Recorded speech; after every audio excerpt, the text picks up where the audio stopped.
ዘላለም አንኖርም። ህይወትን ልናጣጥም አይደለም የመጣ ነው። ነገ ሟቾች ነን። የዱንያ ህይወት የከፋውም የደላውም ያገኘውም ያጣውም በሰላም ባለበት አካባቢ የኖረውም ጦርነት በታመሰበት ስፍራም ያለው አንድ ቀን መሞቱ አይቀርም። ኩሉ ነፍሲን ዛኢቀቱል መውት፣ እያንዳንዲቷ ነፍስ ሞትን ቀማሽ ነች። ሁሉም ከሞት በታች ነው። ከሞት በላይ የሆነ የሞት ፈጣሪ የሆነው አላህ እንጂ ሌላ ማንም የለም ነው ያለው። ነፍስ የተባለ በጠቅላላ ማለት ነው። ጂኖች አይቀርላቸው፣ ሐተል መላኢካ መላእክትም ቢሆን አይቀርላቸው። በቀንዱ ወይም በጥሩምባው የተነፋ ጊዜ ፈሰዒቀ መን ፊስ ሰማዋት፣ በሰማይ ውስጥ ያሉ መላእክቶች በድንጋጤ ይወድቃሉ፣ ይሞታሉ ማለት ነው። ስለዚህ የማይሞተው የሞት ፈጣሪ የሆነው አንድ አላህ ብቻ ነውና ነፍስ ሁሉ ሞትን ቀማሽ ነች። ወኢነማ ትወፈውነ ኡጁረኩም፣ የሥራዎቻችሁ ምንዳ በተሟላ መልኩ የሚሰጣችሁ የምትመነዱት የውሙል ቂያማ፣ በዕለተ ትንሣኤ ሙታን ሁሉ ከመቃብር በሚቀሰቀሱበት ቀን ነው።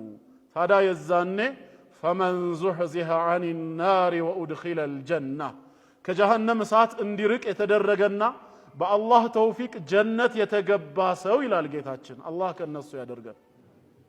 ለጀነት የሚያበቃ ስራ የለንም። በራህመቱ ግን አላህ ከጀነት ሰው ይበለን። ከጀሃነም እሳት የተራቀና በኔ ረህመት ጀነት እንዲገባ የተደረገ ሰው ፈቀድ ፋዝ ይላል።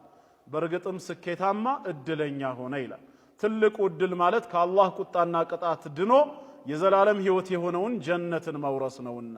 የዱንያው እስከተባለ አላህ ቀጥሎ ምን አለ? ወመል ሐያቱ ዱንያ፣ እቺ የዱንያ ህይወት እኮ አይደለችም ይላል አላህ። መጀመሪያ ስያሜዋን ራሱ ዱንያ ብሎ ነው የጠራት። ደና ከሚለው ፊዕል ወይም ግስ ርቢ ሆኖ ነው የመጣው። ደና ማለት ቀረበ ማለት ነው። ዱንያ ተብላ ወይም ቅርቢቷ ተብላ የተሰየመችው ለመጥፋትና ለመወገድ በጣም የቀረበች ከመሆኑ አንፃር ዘለቄታ ስለሌላት። ስለዚህ የቅርቢቷ ህይወት ወይም ዱንያ አይደለችም ኢላ